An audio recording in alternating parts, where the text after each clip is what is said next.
Le Benfica vient de gagner 1 but à 0 face à Monaco.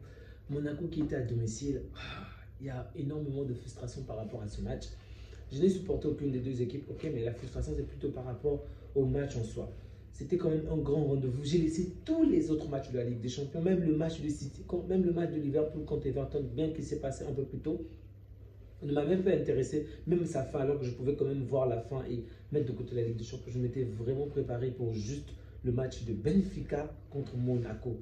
Deux équipes que nous avons affrontées. L'une nous a battu Monaco, bon, avec une circonstance bien précise, et l'autre qu'on a battu, mais le match était également complexe. Et je m'attendais à un meilleur spectacle, je dois vous le dire. J'ai quand même été déçu parce que le spectacle n'était vraiment pas au rendez-vous. On a l'impression que les deux équipes étaient vraiment timorées, elles ne voulaient vraiment pas se découvrir. Benfica encore, je peux comprendre, ok?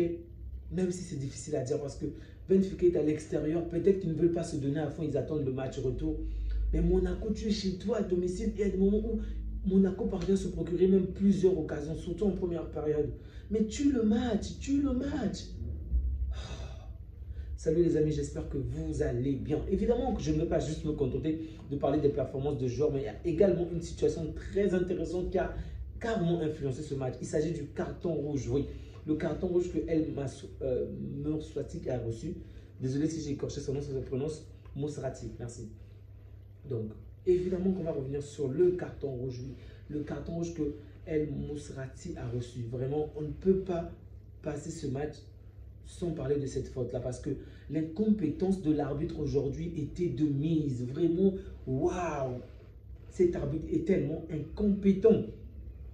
Combien de fautes Carreras a réalisées dans ce match? J'avais l'impression que le mec faisait du catch. Le mec ne jouait pas au foot. Il était venu pour faire du mal à l'adversaire.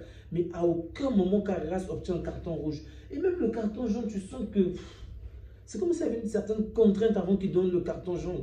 Mais le carton rouge qui sort, il le sort si aisément. Alors qu'il y a...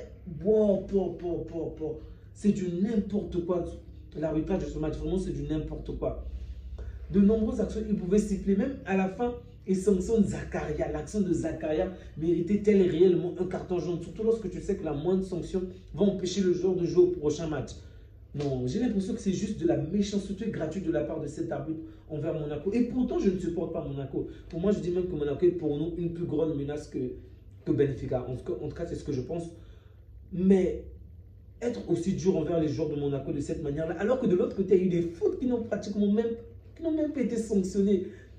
C'est pas possible. La faute que Carras commet avant que Mousrati pour le carton rouge, pour le second carton jaune, et donc il va conduire au carton rouge.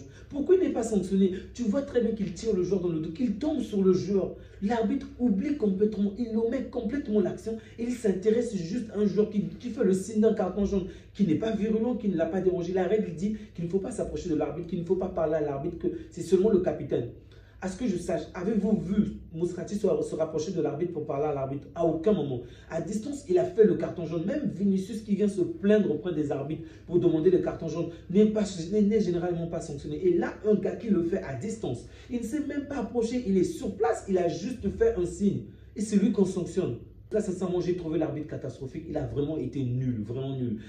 La petite faute de Zakaria, ce n'est même pas une faute. Il vient le toucher dans le...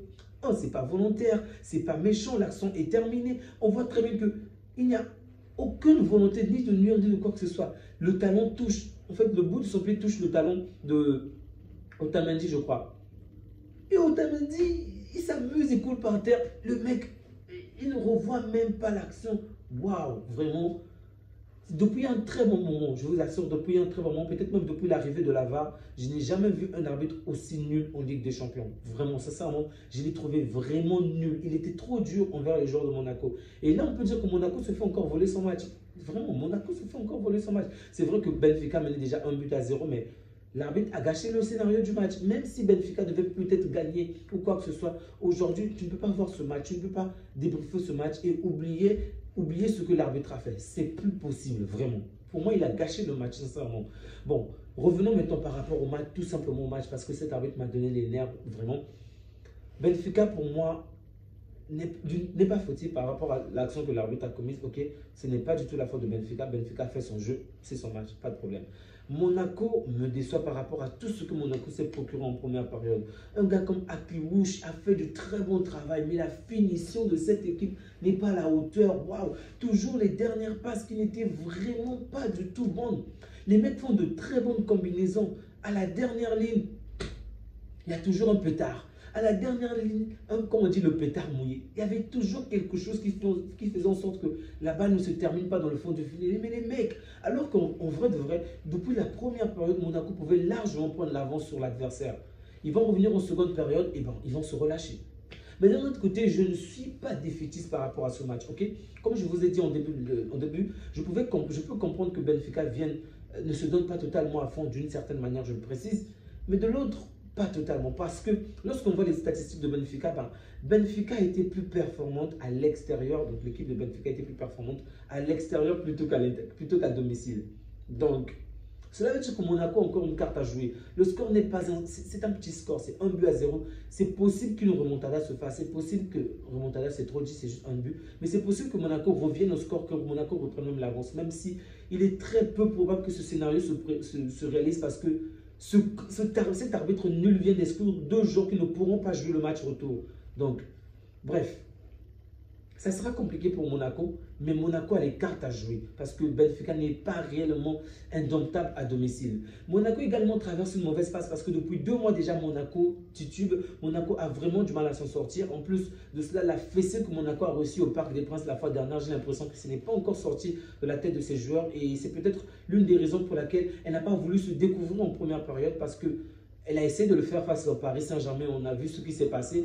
Je me dis peut-être que ça a également joué sur le mental des joueurs. Mais dans tous les cas, j'aurais vraiment souhaité que Monaco se donne plus vraiment en première période. En deuxième période encore, je peux le comprendre. Le but de Benfica est rentré quand même assez rapidement. Benfica a terminé la première période avec beaucoup plus d'actions dangereuses et a commencé la deuxième période vraiment en montrant clairement ses intentions. Et ils ont finalement marqué, c'était mérité. Mais la première période, je pense que les joueurs de Monaco vont quand même la regretter parce qu'il y avait de quoi faire, il y avait de quoi avoir de l'ascendant vraiment sur cet adversaire et même éteindre le match dès la première période.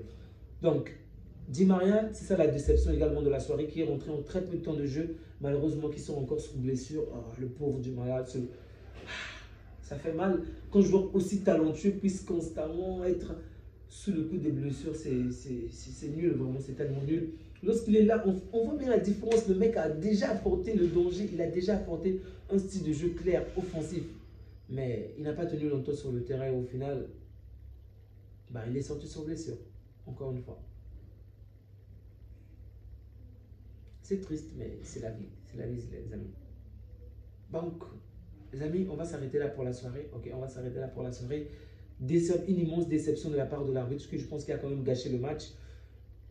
Une immense déception de la part des joueurs des Monégasques qui auraient pu faire la différence en première période et même en deuxième période se donner encore un tout petit peu plus. Je pense qu'ils ont voulu s'éveiller, ils ont voulu faire la différence, mais c'était un tout petit peu trop tard.